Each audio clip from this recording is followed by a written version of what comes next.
Good afternoon, everybody. A little bit more energy, come on. I know you just ate, but thank you. Thank you. Okay, all right. Good afternoon, everybody. All right, we got some good energy in the room right now, and we're going to get started with our first session for the afternoon. My name is Dr. Dorian Miller. I'm a doctor at the University of Chicago Medical Center, and I'm absolutely delighted to have the University of Chicago participate in the Quad Communities Development Corporation's Youth Summit today. Y'all are on spring break, cleanup week this week, is that right? No? Some of you, okay. Okay, some of you are. And what parts of the city do you represent? Let's hear it for the south side. South side in the house, okay. Great, okay, we got west side in the house. West side, okay. Okay, we got any north siders in the house? Okay, great. So we've got the whole city of Chicago. South Shore, we got the whole city of Chicago represented in the room. We wanted to come to you today as part of the wonderful work that's going on with this Youth Summit to talk about some of the issues that are related to the topic of bullying. And this is a subject that we've been addressing through different discussions that we've been working on through this series called Community Grand Rounds.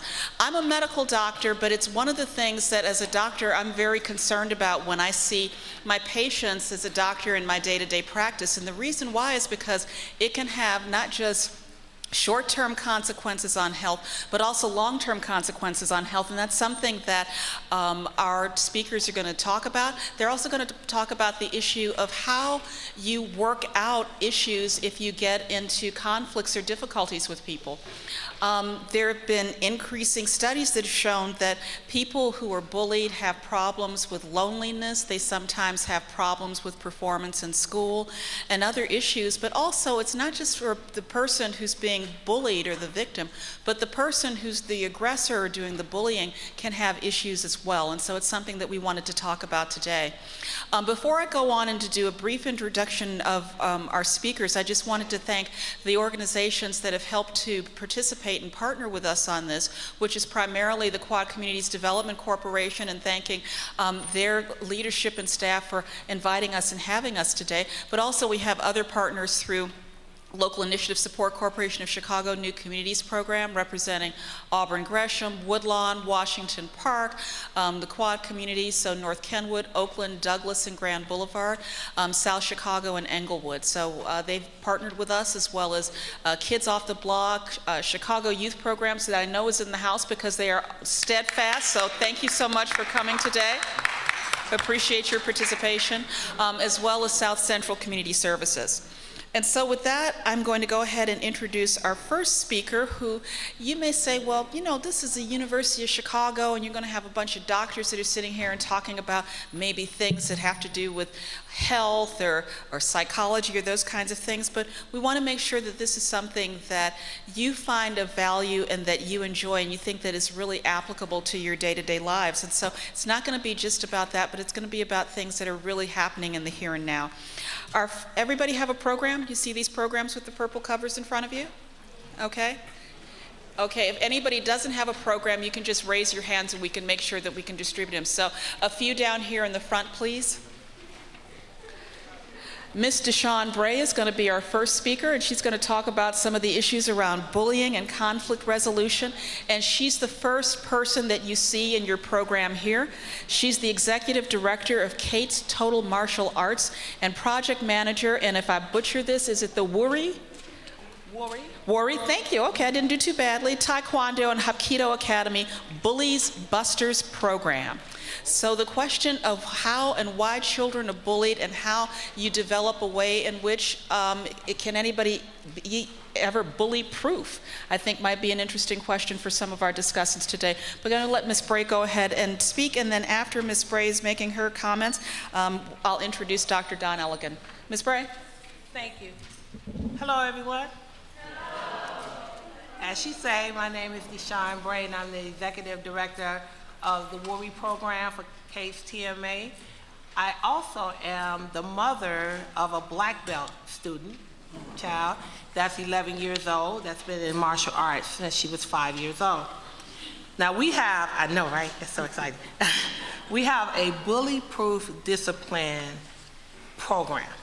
So what I'm gonna need you to do is interact with me a little bit, because we have 10 techniques that we deal with when we walk into the dojo, because we always have to show respect when we walk in, so we always bow, because we change our mindset when we walk into the dojo, which is a karate school or the karate class. And so I'm gonna need you to yell back at me, because that builds up my confidence and my strength. And when you are speaking with people, I wanna know that you have strength and confidence also. So I'm gonna say something and then I'm gonna ask you to repeat something after me. Can you do that? Yes. Sounds great. So our 10 techniques are: be loyal to your country, loyalty ma'am. Can I hear that? Loyalty ma'am.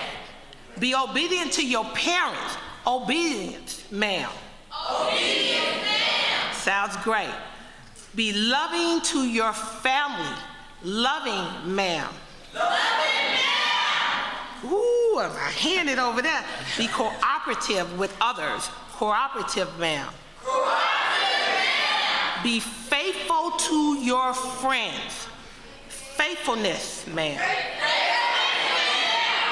Be honest in your personal affairs, honesty ma'am. Honesty ma'am. Show concern for others, compassion ma'am. Compassion ma'am. This is very, very important to this topic. Never attack without reasons, mercy ma'am. Mercy ma'am. And the biggest thing you can ever do in your life, finish what you start. Persistence ma'am. Persistence ma'am. Right. Because that was something that I was bullied about with my list when I was younger, so y'all gonna have to deal with that, because I'm very confident in that now. And I didn't used to be. Okay, how do we build ourselves when we're build up our confidence when we're dealing with bullies? I'm gonna tell you a story about Gabby. And Gabby is one of my students. And Gabby had been bullied for a long time. She's 10 years old.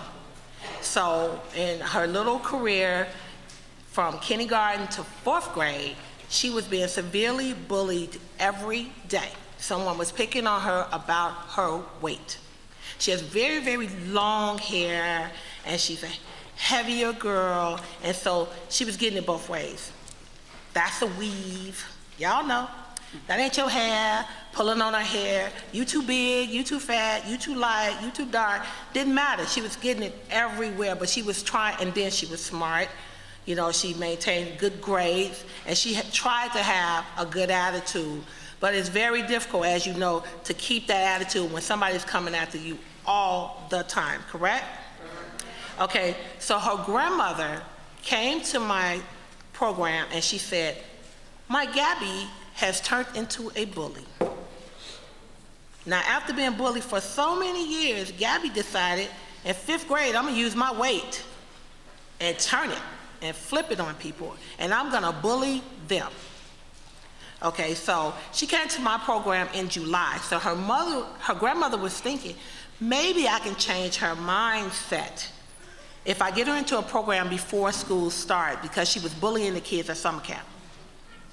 And so before she got to me, she got to some other students in the class. When she came into the classroom, of course, she had that aggressive look on her face. Well, one of the girls didn't notice that. She instantly grabbed her and hugged her. Hey, welcome aboard. How, you know, be a team player, all of that, you know, welcome to the dojo. And Gabby was a little taken back by it because she wasn't used to being embraced like that. I wanted to say this to you. Everybody is not going to treat you like that person. You have to be in control of who you are as a person first. So whatever light that you have shining on the inside of you, let it out, because Gabby began to smile at Jules. So Jules took that and it's like, come on in, let's exercise before the master get here, because he's kind of tough. And so Gabby began to let down some of those barriers and some of those walls. And so by the end of the class, she asked, could she join and can she come back again? So of course her grandmother was very excited about that. So that was in July of 2012. Right now, in 2013, Gabby is on the basketball team at her class, at her school, and she has lost 18 pounds. She is very happy. I want them snaps, that's right. Because it is very important that you know that you can change your situation at any time. Nobody is in control of you, okay? Bullies have self-esteem issues. You may need to focus in on what their issue is. When they're bothering you and when they're having a problem with you, we teach you in martial arts to be calm. Listen to what that person is saying to you. So then you can turn it around and be in a positive manner to address them. Because you have certain rights in school. Everybody know that, right? You do know that, right? Yeah. You do know that you can go to the principal and you can request a meeting, right? Yeah. Okay.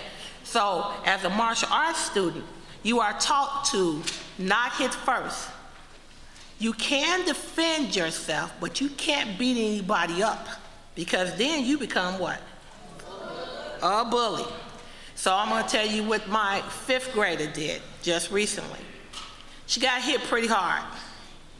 She got hit pretty hard by a kid, and he knocked her into the locker. And when he was coming back for that second blow, of course she blocked him, put him down, and stepped back off of him and waited. He was hopping around, screaming and hollering. So here come the disciplinarians, and here come the teachers, and everybody is grabbing who? Him or Asia? They're not grabbing Asia because Asia is standing there quiet. She's not saying anything because she's not attacking. She just defended. And then she stepped back. And so when they came up, because he's upset. This guy, he's not in control of his emotions and his body because he hasn't been taught that. So once he saw her, he knew that he was going to be in a whole lot more trouble than she was. He began to calm himself down a little bit. And so Asia began to explain to him, I pre-warned him, you know, I am not going to fight you. We don't have to be friends. And you got to understand that everybody doesn't have to be your friend. And everybody doesn't have to like you. And you don't have to like everybody else. But what we have to do in those 10 mental trainings is respect each other, right? I love that. We have to respect each other. So when we show respect, so she showed him respect. I will be forced to defend myself. So she gave him a warning, right? Is that not a warning? She didn't say, I'm going to get you. I'm a black belt. I'm going to take you down. All of that attitude and all of that body language is what starts those problems and get a whole lot of other people involved in what you got going on. So what she did was she explained herself. She went back to class and he went to detention. Well, I'll tell you this. Do you know that he went home and told his mother that Asia, she probably could have really hurt me, but she didn't. So his mom came back to the school and requested a flyer so she can come and check the program out. And now this guy and my daughter, they read together. He's requested to hang out with her in the art class. You know, she's one of the first people to get picked on his team because now they're becoming friends because he don't feel so threatened by that title that he thought she had because she's not displaying that. And a lot of times when you are a popular kid, very popular, and you have a lot of people around you, you're like, oh, they always hating on me. They are hating on you. But that is okay too. We do not take our popularity and flip it on somebody else. So when you are in martial arts, you learn breathing exercises. You learn how to cope with difficult situations because when we say attack and you are practicing, somebody is attacking you. Somebody is throwing blows at you all the time. And you have to you learn mentally how to expect that blow coming. And it will be a natural reflex to block it. Just like your mind, to block negativity so that it won't stay on you. You are too young to be as stressed out as you are. So exercise also removes that stress from your body, because mommy and daddy go stress you out. Right? I mean, oh my goodness. My mother called me this morning and stressed me out. But I have to show what to my mom? Respect. Respect. And when I get off the phone with her, I have some other mental things going on in my mind, but not on that phone when I'm talking to her. So if you look at it like that, I may need to separate myself. And you know, parents are cool too. We understand having a bad day. We understand waking up on the wrong side of the bed. What we don't understand is the drama and the attitude. We don't like that. So that gets you in more trouble. What you can simply say to us is just that. I woke up on the wrong side of the bed. Give me a minute. Because we're saying, we got to go get your coat, brush your teeth, brush your hair, get your book bag. And you're like, dang. You know, and then you get into school. Hurry up and get to class. Take your stuff out. Get your books together. Did you do your homework? Somebody is always yelling at you. Right? Am I right? Is somebody always telling you what to do? Somebody is always telling you what to do because somebody told you to check your seat today and see if you had a book bag in your seat. Somebody is always telling you what to do. It's how you receive that. It's what you learn in martial arts. How to receive those things in a positive way.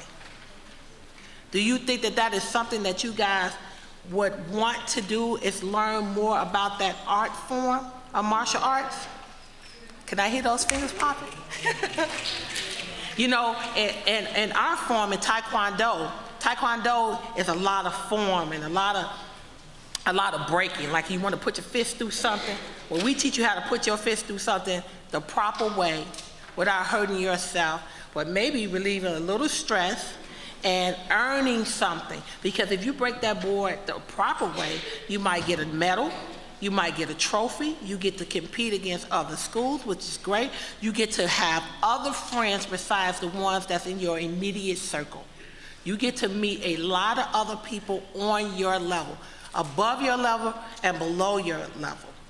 And respect them, because if you're 13, like my niece is, and she is taking orders from my 6-year-old nephew because he is a blue belt and she is a yellow belt. But when he says, I need you to do 10 jumping jacks, she does it.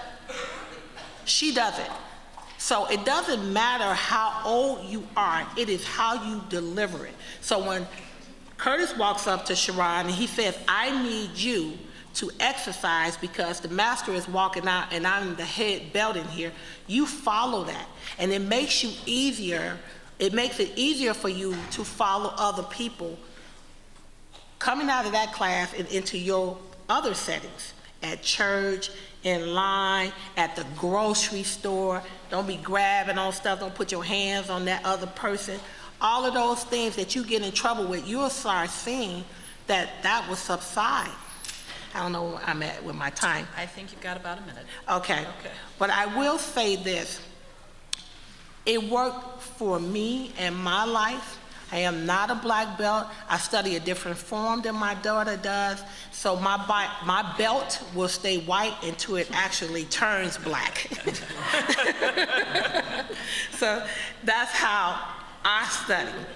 And I've been studying it and having that same belt. So I think it's kind of green now.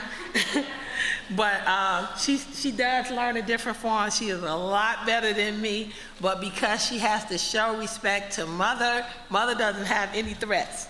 And in your pamphlets down there, in your flyers, you received one of these. I am letting you guys have one free class with me if you like. Does that sound good? That sound great? You know, your parents can come. They can come work out at my gym for free that day too, because parents need stress release. So if you guys bring this flyer in, I will make sure that parents take a cardio kickboxing class for free, and the children take a Taekwondo class for free and get to meet my other brilliant children that's from around Chicagoland. And I hope that I've said some things that inspired you. I hope that I said some things that you can relate to, and I hope that I said some things that can get you out of trouble. Sounds good? Thank you. Thank you.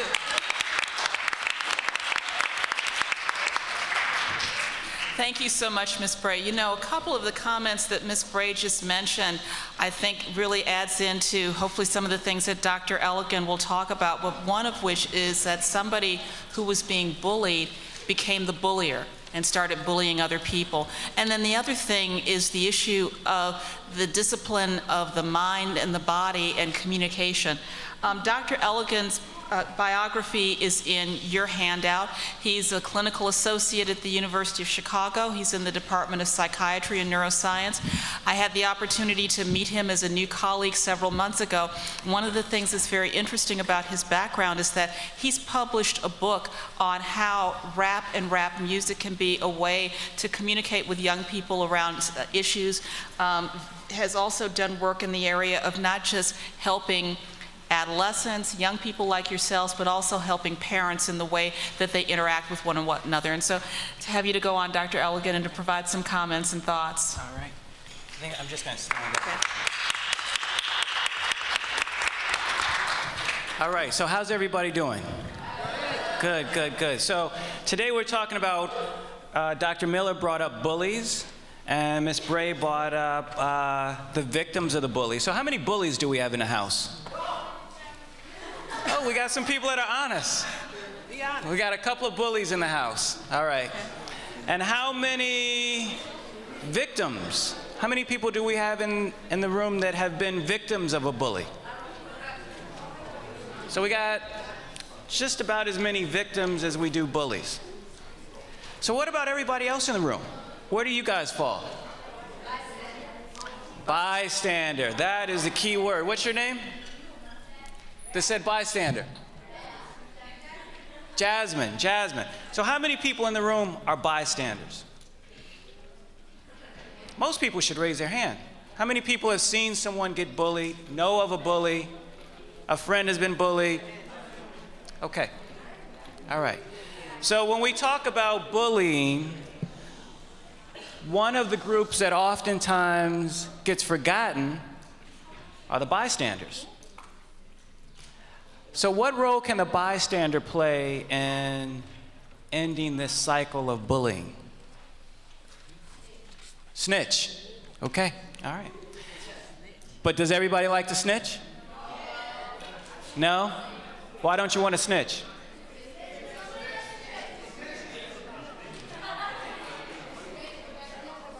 Snitch what? Okay. Snitches get stitches. Snitches get stitches. Snitches get stitches. All right. So a lot of people know that it would be good to be a snitch, but are fearful of becoming a snitch because then the snitch may become the next victim, right? So how can the snitch not get the stitch? So you can try to be a snitch but maintain your confidentiality, right? That's what she's saying. Not disclose who you are, maintain your confidentiality. All right, that's a good strategy. That's one great strategy. What else? Say that I feel that you can be a snitch but without getting stitches because you shouldn't be scared of nobody. If somebody threaten you, you should be like, what you gonna do? You ain't gonna do nothing. And then they gonna realize, how tough you is and they ain't gonna wanna mess with you. Okay, all right. But let's say, you know, when we talk about the snitch, really the goal of the person who's being the bystander is not to have anybody jump on them, right? We're not trying to perpetuate the cycle of violence, which means we don't want the violence to just keep spreading and spreading and spreading, right? So the bystander is trying to put an end to it, not create more violence. Even if the person doesn't jump up on you, right? But we're trying to squash it, not create more violence. So he said a bystander could just not snitch, right? But we want to talk about bystanders getting involved because the bystander, I mean, we got more bystanders in the room than we do bullies and victims. The majority of people in the room, it sounds like they're bystanders. So we want to empower the bystanders. How about over here? So she's saying that a bystander could speak with the bully in a respectful manner, and that may help the bully stop bullying. Okay, so that may help. You can speak to the principal without getting your name involved? Yeah. Okay, so same thing that someone said over here, maintaining your confidentiality. All right, very good. So the point of this is the bystanders. We have a lot more bystanders in the room, right? And the bystanders have to have a voice. You have to speak up. If you see someone getting harmed, don't sit quietly or silently and allow that to continue. You can do that in a variety of ways without getting sucked in. You can do it confidentially, you can speak to a principal, you can speak to a teacher, you can speak to a parent, and you can keep your name out of it. But by speaking up and getting an adult involved, oftentimes you can begin to put an end to this cycle of violence that's happening with the bystander. With the bully, okay? All right, so I have, one of the things Dr. Miller was mentioning when I came up, I have an app on the iPhone. How many people have iPhones? So a few people have iPhones. If you have an iPhone and iPad, I have a free app. It's a free app if you go to the App Store and you type in my name. There's a free app called the Hero app. And this app is all about how the bystander becomes the hero.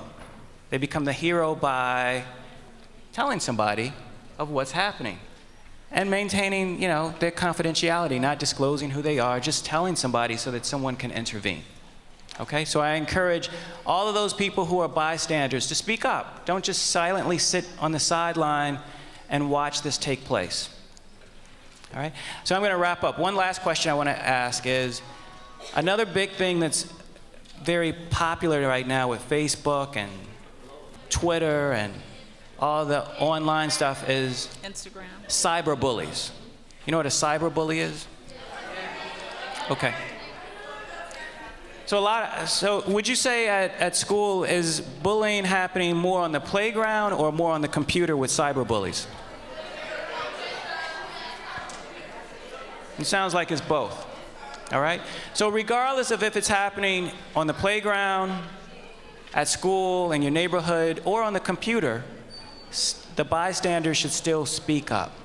Let an adult know so that someone can intervene and maintain your confidentiality. Okay? I have one question. Can you give us any examples of how? But yeah, well, I think, who was it that gave the, what's your name? Ashley Walters. Is that you? Walton, Ashley Walton. Ashley gave a great example of how to speak up and don't disclose your name, right? Just like if I see something happening in my community, right? Say my neighbor, I hear through the walls, let's say I live in an apartment, I hear through the walls that the husband is beating the wife next door, right? He's being a bully. So bullying doesn't just happen at the school, in middle school, it happens throughout life. Now let's say I want to maintain a neighborly relationship with my neighbor, but I want to put an end to the violence. I want to stop the bully. I can do exactly what Ashley said. I can call the police, I can call 911, 311, or the police directly. I can tell them that I think that someone is being harmed at a specific address, and I don't have to tell them who I am calling, right? They're still going to respond. So that's one way that you can be a snitch and not get a stitch by revealing who you are. Okay. In a school, once again, you speak to a teacher after school, you speak to a principal after school, you speak to your parents, ask your parents to make a phone call, but you never have to tell them that the information is coming from you. And I think that most teachers, most principals, most administrators understand that. They're not going to say that Shaniqua told me that you were picking on Jesus or Jose. They're just going to inquire, is something happening, all right? But you may want to remind them, don't keep my name out of it, all right? But speak to a teacher, speak to a principal, speak to an administrator, speak to your parents. Okay, I need to wrap up. Great. Thank you so much, Dr. Elligan.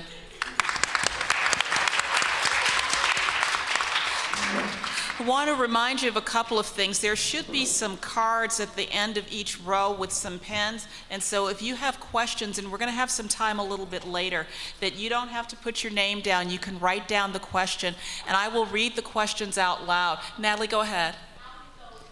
Great. Natalie will pick those cards up, Mrs. Watson, and then we'll read the questions so that we can have our speakers to answer. We have another doctor who is on the panel here. We've got Dr. Karen McCurtis Witherspoon. She is a licensed clinical psychologist as well, just like Dr. Elegant, and she specializes in the area of parenting assessments, doing different diagnostic evaluations, and she also works in her own company, which is called Healing, Empowering, and Learning Professionals. And so I'd like to hear some of your perspectives on this, how you think about this when you provide counseling to families around this issue, and also the issue of putting up that psychological armor. Absolutely. Good afternoon, everyone. One of the nice things about going last on the panel is that I get an opportunity to sort of piggyback on some things that have been said. One of the things I'd like to do first is to make sure that people can sort of have a takeaway message, that you have a good understanding of facts versus myths about bullying. And so I'd like to sort of throw out a couple of ideas, and I want you to tell me whether these things are true or false. Let's start with some easier ones. Only boys are bullies. False. False. Absolutely. Okay. All right. So based on the comments that I heard in the room, most people believe that to be false. And that's important because oftentimes, historically, when we've talked about people bullying, we've only focused on the physical aspects of bullying. You all know that you can be bullied and not be touched. Is that correct? Bullying can be verbal, it can be emotional, and certainly it's important for you to understand relationship bullying, because a lot of bullying that's happening is happening through cyberbullying, through social networks, Facebook and Twitter and all sorts of media outlets. And so that becomes very important for you to understand. One of the things that we're seeing is that girls in particular are getting increasingly aggressive in their interactions. One of the things that was said earlier today was the fact that sometimes a victim becomes a bully. Is that right? Did you hear that earlier? And so oftentimes when someone gets fed up with being sort of picked on, unfortunately they don't realize that they have other options, and they then do what Dr. Elegant said, perpetuate violence. What does that mean? They become aggressive too. And so one of the things that we certainly want to talk about today is what are some sort of things that you can do. I don't know Taekwondo. What is it called? Taekwondo. Taekwondo. And so one of the things that I sort of am thinking about in terms of making sure that I want you to understand is that you don't necessarily have to get physical with people in order to protect yourself. One of the things that I'd like to talk with you about is that you can exude confidence. You know what exude means?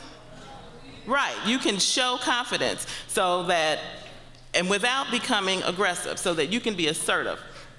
One of the things that it becomes really important for you to talk about when you're being targeted by a bully. Do you know why a bully might target you? Can somebody tell me by raising your hand? Okay, in the front. Do we have a microphone for him?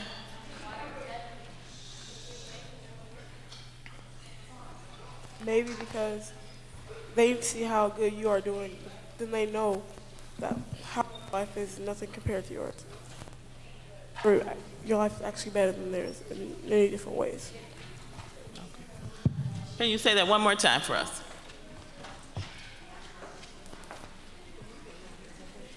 I think maybe the bully.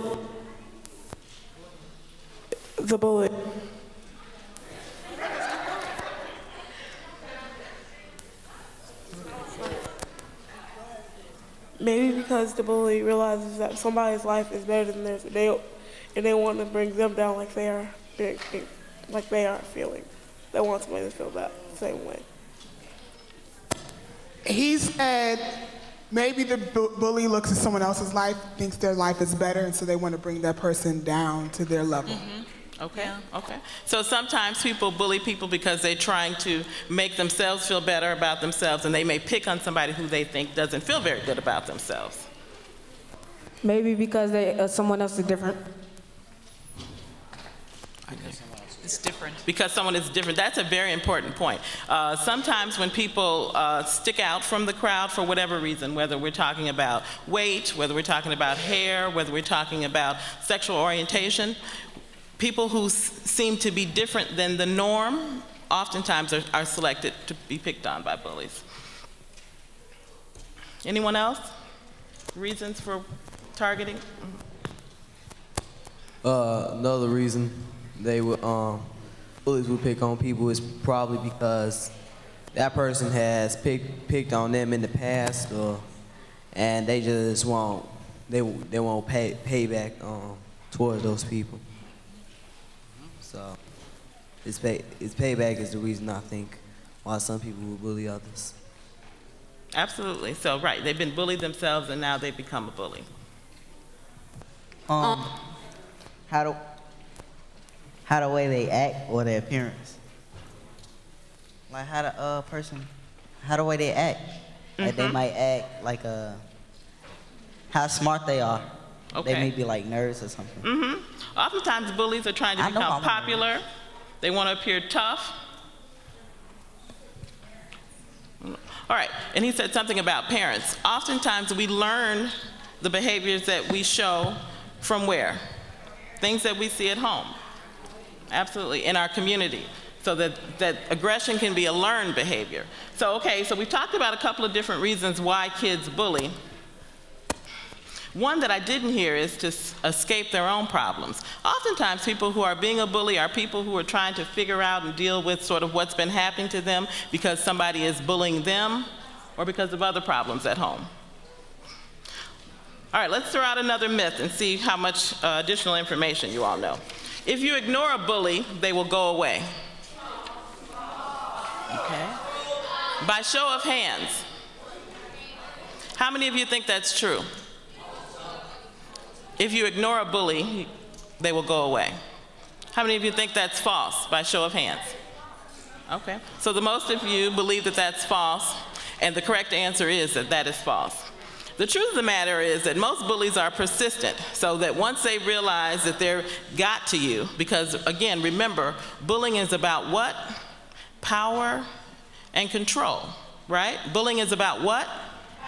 Power and control. And so simply just trying to ignore the bully is not always going to be the best approach.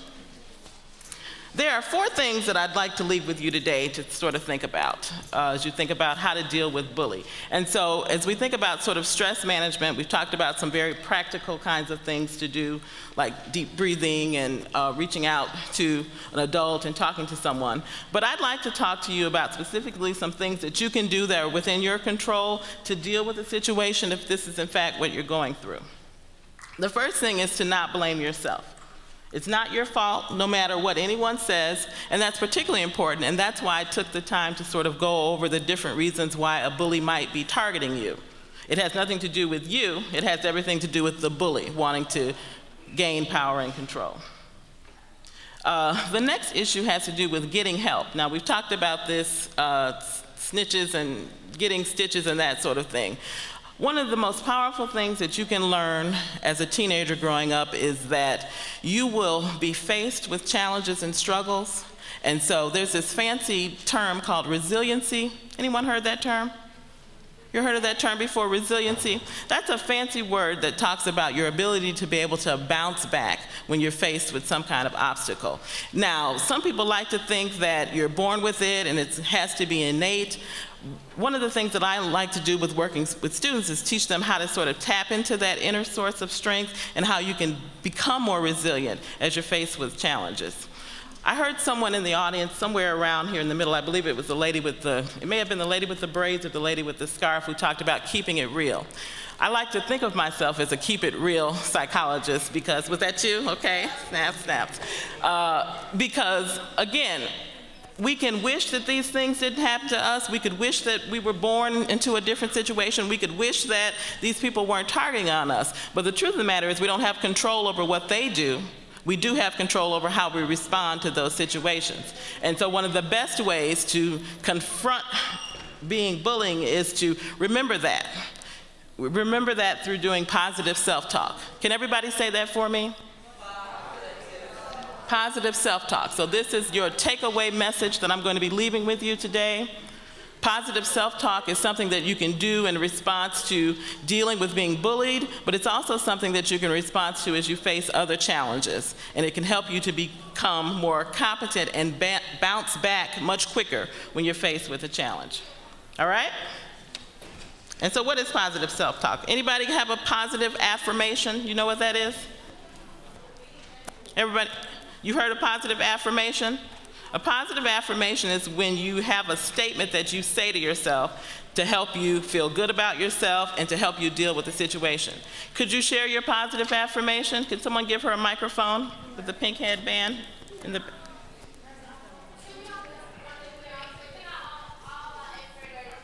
You have one that you all say as a group? Absolutely. 1, 2, 3. Be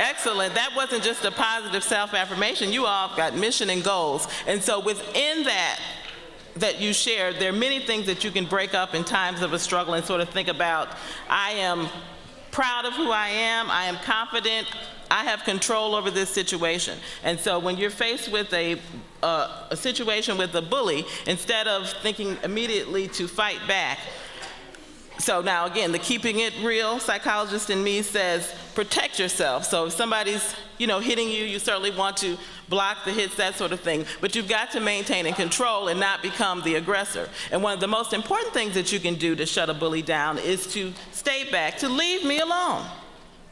You don't have to get physical with somebody, and you can say it like you mean it. I'm not trying to hear what you're talking about, step back. You're in my personal space. And so these are all examples of assertive statements that you can make without becoming aggressive, that you would be surprised that bullies oftentimes aren't necessarily, those who are not physical bullies, aren't necessarily trying to engage in a physical confrontation, they're just trying to sort of confront you. And so assertive statements and positive self-talk are a couple examples of things that you can do when faced with bullying. That's it. Great. Thank you so much, Dr. Witherspoon. This is terrific. I know that we've got a few questions that are coming up for our speakers. If you could pass your cards down to the end of the aisle. Mrs. Watson is there collecting the cards. I'm going to read them and then give you the opportunity to ask any questions of our speakers. And if you want to stand up and ask it with the microphone, you can. The first question that we have is for Ms. Bray, and the question is about the cost. Why is it so much for martial arts? Why is it so expensive to take lessons? It's a sport. Martial art is a sport, and so with any sports there are fees and you have to pay for trainers. We want the best for you. We do things on sliding scales based on people's situations. We do that. We offer that. We also are working on different programs, starting with the Chicago Youth Centers. We're working on some things with them so we can offer some of these programs that we have in their facilities. So that is the reason why it can be a little costly, but we are willing to work with families. Okay. So if you're interested in going to Ms. Bray's gym, she said that she's willing to work with families around the cost. Tell your parents and have them to talk with her directly, and she can work with you. The next questions, we've actually got about 3 of these, but I'm going to start with the first one because I think it's a very important question about the long-term effects of bullying. And it says, if you bully someone, can that person get depression, bipolar illness, or can they become bulimic or anorexic, which means they have problems with an eating disorder, or can they do themselves harm? So Dr. Ellicott, I'm going to ask you to start and then ask Dr. Witherspoon to jump in. Okay. So absolutely, victims of bullies are people who are survivors of abuse, basically. So one of the key symptoms that can develop when you have been a victim of abuse is a disorder that's sometimes referred to as post-traumatic stress disorder. A lot of veterans or people who are at war develop post-traumatic stress disorder. A lot of people who have auto accidents have post-traumatic stress disorder. So that disorder can develop a lot of different ways. And a lot of people who have PTSD are at greater risk for depression. So that question about does it lead to depression? Absolutely, it can lead to depression. Because one of the big things that leads to depression is hopelessness and helplessness. And that's why when I was speaking earlier, and I think Ms. Bray and Dr. Witherspoon kept reiterating this issue of confidence. Because oftentimes when you become hopeless, you lose your confidence and you lose your voice. So you want to continue to be very confident and maintain what Dr. Witherspoon brought up, resilience. Okay? So eating disorders could be another risk factor with someone who is a victim of bullying. All sorts of disorders could develop from being a victim of bullying. And that's really why we're having this discussion here today and trying to put an end to bullying, because it can lead to so many different consequences for the victim. Dr. Witherspoon? Absolutely. It's really important that we not minimize the seriousness of bullying. This is why schools have zero tolerance policies about bullying, because there are serious mental health consequences over time, including suicide. There have been a couple of popular cases that have come out in the media where an individual was a victim, a target of cyberbullying, because they posted information about them on Selfbook as a way to sort of embarrass them. And so several of those individuals ended up being successful in killing themselves in reaction to that. And so that's a very important question that we understand. The reason why we're talking about preventing it and dealing with it if it's happening to you is because ultimately people feel like they have no other choice and the only way out is to end their life. Thanks so much, Dr. Witherspoon. To the points that Dr. Elegant and Dr. Witherspoon just made, if you take a look in the programs that you got today and go to the page that's just before it where it says notes, you're going to see a map in here and also some listing of some resources.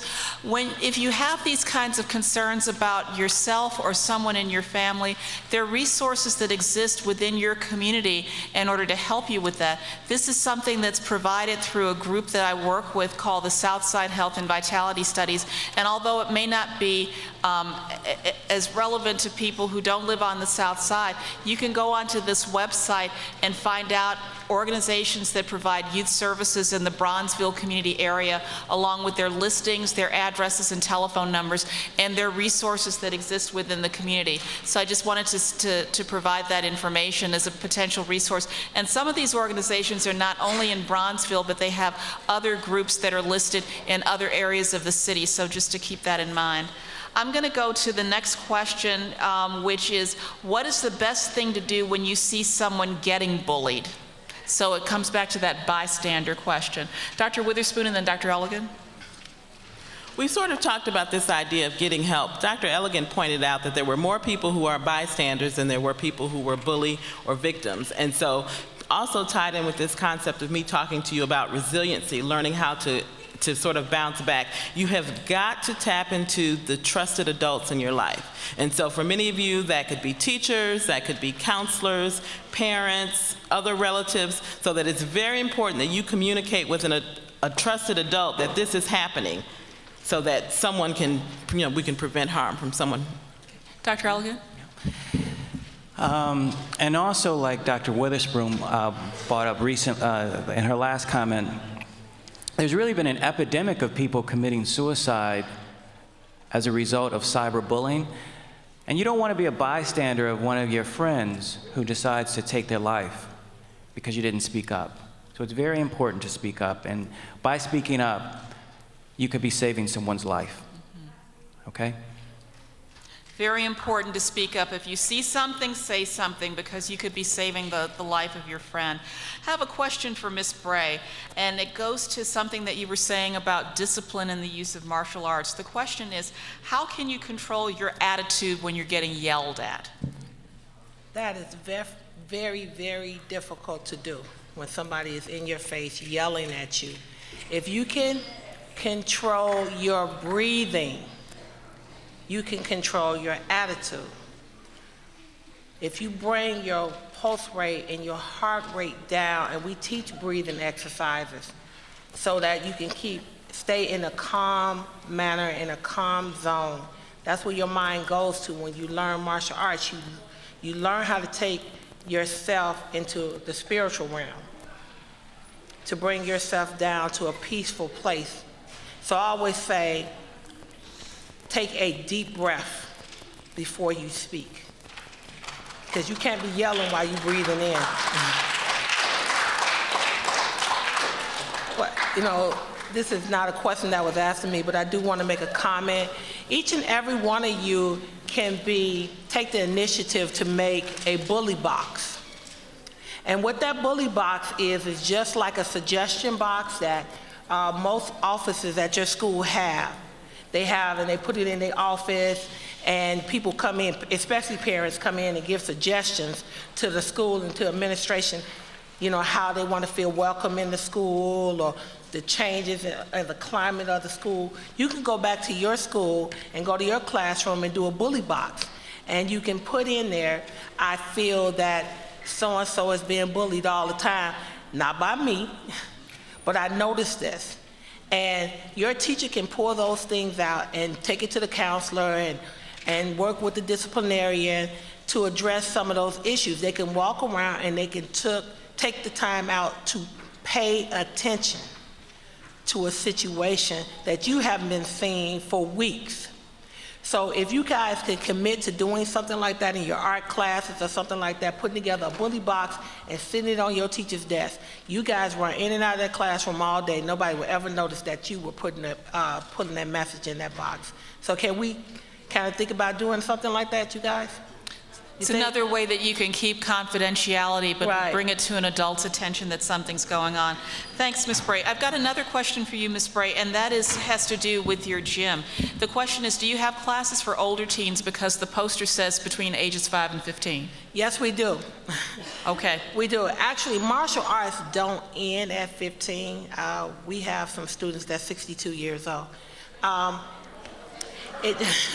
We do. It just, you begin at about, we even have the pee-wees that start in 3 or 4. Martial arts just is a sport, it's an exercise, it's a mindset. You never stop learning how to be a leader, how to be confident. So it doesn't matter what age you are, you can join at any age. We do have what we call street defense, because we do try to keep it real in street defense. In our street defense classes, you come in your street clothes, because you know that anything can happen to you in your street clothes. You don't have time to go put on a gi. So we do gear that class for 15 on up, because we like to deal with real life situations. And that too is not teaching you how to attack, it's teaching you how to defend and walk with confidence. Okay? Because a lot of people will not mess with you if you walk with confidence. Mm-hmm. So that's what that class is. So yes, we do provide that. So that's another way of putting on that type of armor and hopefully preventing something before it happens. Got a couple of other questions, and these two questions are related. How many kids are in jail because of bullying, and the connection is bullying punishable by law? Dr. Elligan? I'm not sure about the statistics on how many people are incarcerated because they have been bullies. But bullying can be punishable by law, especially if you harm someone. So if you harm someone, they can press charges, right?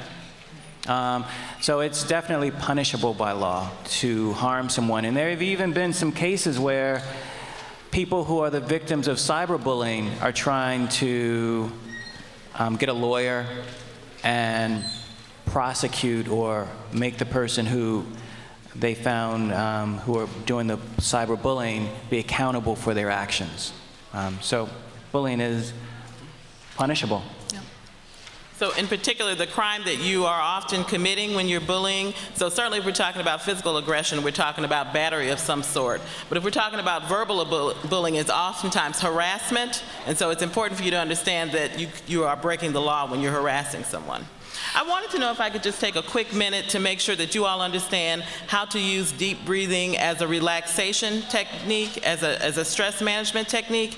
Can I ask everyone to put their hands on their belly, on their tummy? Go ahead and put your hands on your tummy. So when people tell you to take a deep breath, what do you normally do? Go ahead and take a deep breath. Okay? How many of you, when you took a deep breath, your tummy went in? You sucked your tummy in? Okay, all right. All right. So one of the things that you want to do when you're talking about tension building and relaxation is that when you breathe in, you want to actually push your tummy out instead of sucking your tummy in when you take a deep breath. So everybody try it again. So take a deep breath slowly, and as you breathe in, push your tummy out as hard as you can, and then hold it for a second, and then let it go slowly, and breathe out. Do you feel the difference? Can you feel the tension leaving your neck? All right, so that's real important. Those are things that you can do sitting in your seat when somebody's talking crazy to you, that they don't even have to know what you're doing, that you don't have to literally put your hands on your tummy to do it. But that's an example of how to use that deep breathing to reduce your stress, to keep you calm and keep you from going off. And if you do it, stick it out real quick, just as if you do it 7 times, you'll calm down automatically. So do it 7 times before. Okay, great advice. This is a very interesting question. It has to do with the evolution of bullying. Has bullying evolved over the time?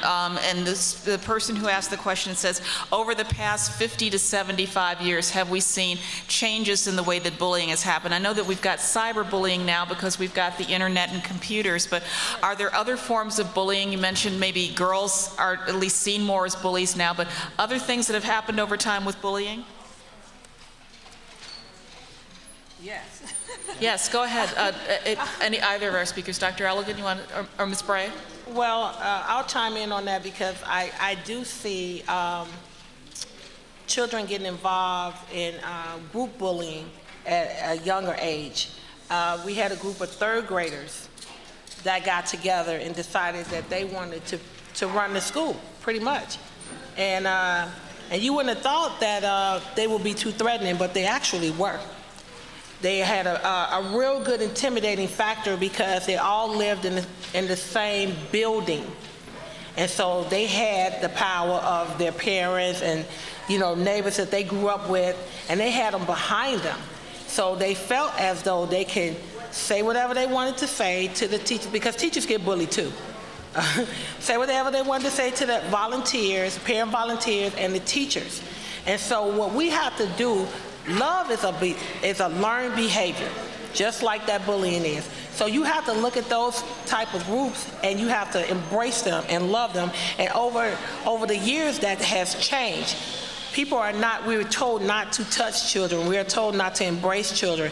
So it's a cycle that's going around. You want a child to feel love, but you can't show love to them.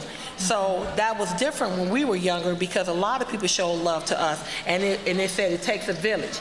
We got away from it taking a village to raise a child because we're like, people in the village talk back. So we have to get back to that. We have to change that cycle and teach each other how to love again, how to express that and show that type of love and respect. And until we do that, it's gonna increase on the internet, on TV. You know, kids look at TV and relate it to their lives and think, and just internalize that as that's something that's happening to me right now. They don't look no longer at it as fiction because we have reality TV. Mm-hmm. And reality TV runs our life more than the fictional. We can't deal with that anymore because kids see that reality TV and say, this is true to life, this is real, this is what's happening to me. So we're gonna have to, as adults, you know, change how children look at themselves and how they view the world, because reality TV is killing us. Okay, so another change. I just want to follow up on the last thing that Ms. Bray said, that reality TV is still fictitious TV. Keep in mind that that's not reality. These people are being paid oftentimes to act like this is reality. Okay, so don't believe the hype. What they label as reality TV is just an act. These are actors and actresses being paid to act a fool. All right, so don't kind of get sucked into that cycle. The last thing, one thing I also want to mention before we go to the next question is, Dr. Witherspoon brought up positive affirmations, and a group of you recited a positive affirmation that you learned at school. But why did the school teach you that? The school taught you that because the school wants you to be able to create your own positive affirmation. All right? So it's good to start with something that you've learned, but then you want to start creating your own positive affirmations. All right? So you want to be able to tell yourself, I'm intelligent, and come up with that yourself. That I'm a leader, I'm confident, I feel good about myself, I love myself. So when you learn these things from school, it's so that you can develop that skill to do it for yourself and not just recite something that you've been taught. Okay? Thanks, Dr. Elligan. I'm going to do two more questions before we wrap up, but I wanted to bring to your attention, you should have evaluation forms in front of you that have been passed out. We're very interested in your opinion. Mrs. Watson just passed them out along with Mr. Harris about what we've talked about today. What kinds of things could we do in order to make a session like this better? And also, if there are topics or things that you would like to come to this kind of forum to discuss, this is something that we can include in our programming. And so please let us know what you think about what's gone on here today, because we really want to take this information back and create programming that helps to serve your needs as young people. So I'm going to go to a question that's going to feel a little bit personal, and you can choose to share this information from our panelists if you'd like. But the questions are, did you used to get bullied, or were you a bully when you were young? And so I'm going to start off with Ms. Bray and then come right down the panel. Well, yes. Okay. I was bullied in 4th and 5th grades because of my lisp. And so what I did was I learned to embrace it. I took a lot of speech classes. I did. But I learned how to channel that energy into something positive. I went into writing poetry, storybook, writing drama. And I changed my situation in grammar school so it wouldn't affect how I was in high school. And so when I came to high school with the list, I didn't get bullied as much. You know, people started embracing me for the other talents that I had. So I became most likely to succeed. I was most talented because I was an actress. And I was most popular. And I was on the captain of the pom-pom squad for 3 years. So I tried to take a negative situation and turn it around and be more positive by becoming a leader toward my end of my grammar school years into being in high school. And so that has built up my confidence. Okay, thanks. The only time that I was ever a victim of being so I've never, I don't think, been a bully, but I can't think of one time when there was a kid on our block when I was, I think, in about 3rd or 4th grade, and this kid bullied everybody. Right? So everybody kind of stayed away from this kid, did what he wanted us to do, including myself. And by doing that, he didn't bully us. And one day, I decided I wasn't going to do that anymore.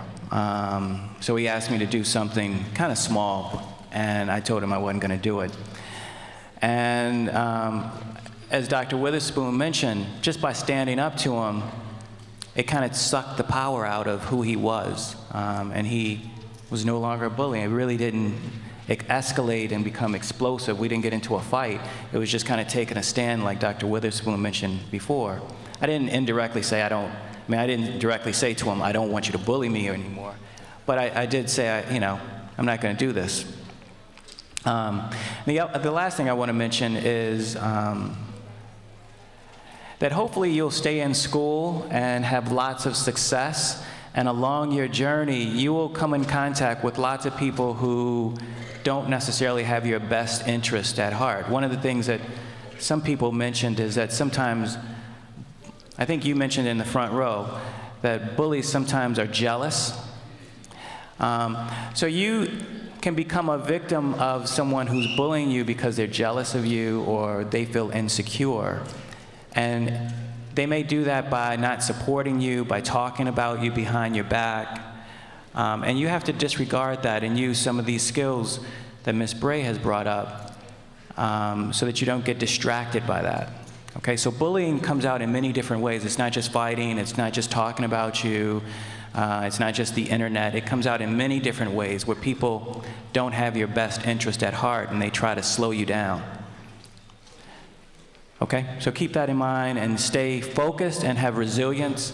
Like, that was, I think Dr. Witherspoon brought up was resilience, and the last thing that Dr. Bray said in her 10-point strategy was finish what you started. Mm-hmm. Okay. Mm-hmm. That's right. Dr. Witherspoon. I am intelligent. I've known for a very long time that I've been blessed with a gift. I've been identified as gifted in schools, and so because I was sort of singled out from other students in terms of being a brainiac or a nerd or a bookworm, that sort of things, I made up in my mind that I could be both. I could be both smart, because that's what my mother was going to require of me. I could participate in the college preparatory courses. But what I had to do then was become a bully in order to be accepted by my peers. I essentially had to learn how to intimidate people with looks and with words so that I could communicate, don't mess with me, even though I'm smart. I can go there if we need to go there. I have to tell people oftentimes, even now as a professional in the working place, don't let the letters behind my name fool you. That, you know, if we need to go there, we can go there. And so again, and I'm not talking about physical violence. I have been in a fight, and I've only been in one in my whole life, actually, as I think about it. But, you know, so I'm not talking about resorting to violence. I'm talking about resorting to communicating to somebody that I am powerful. And so you have to be careful about that, because I said bullying is about what? Power and control. And so sometimes if you get misguided and place your energy on just gaining power, you can be at risk at becoming a bully, even as an adult. And so what I try to do is constantly remind myself that knowledge is power, and that I want to use my power for good. It's a great statement. And I'll answer the question for myself. My nickname when I was little was Professor Shakespeare, because I was a kid who enjoyed reading quite a bit and read lots of books and sometimes would talk about them. And I think that oftentimes, in order to prevent myself from being bullied, that I needed to be able to adapt my approaches depending upon the situation that I was in. And so I was able to avoid bullying in some respects in that way. But there were other times in which I just had to stand up to it and to say, you know, no, you're not going to do this. And can count on 2 fingers the number of actual physical fights I got into as a kid as a result of that. And I think that I was probably more scared than the person who was bullying me, frankly, but sometimes fear can be a powerful thing. I wish that I had figured out a different way to have those kinds of conflicts and to have a better way of working things out with my peers at that time. And it's one of the reasons why we've been able to bring this information to you today, so that you will figure out better ways to work on conflicts that will come up with your friends, with your classmates, because we're human beings and it's going to happen at one point or another. Misunderstandings happen, somebody steps on your foot by accident, other things that can happen around this. And so being able to do it in a positive way, we think is just incredibly, incredibly important. I think that that's all that we have for our session today. Give yourselves all a big hand or snaps, whichever one you want to do. Thank you so much for participating in this session for the Youth Summit sponsored by the Quad Communities Development Corporation.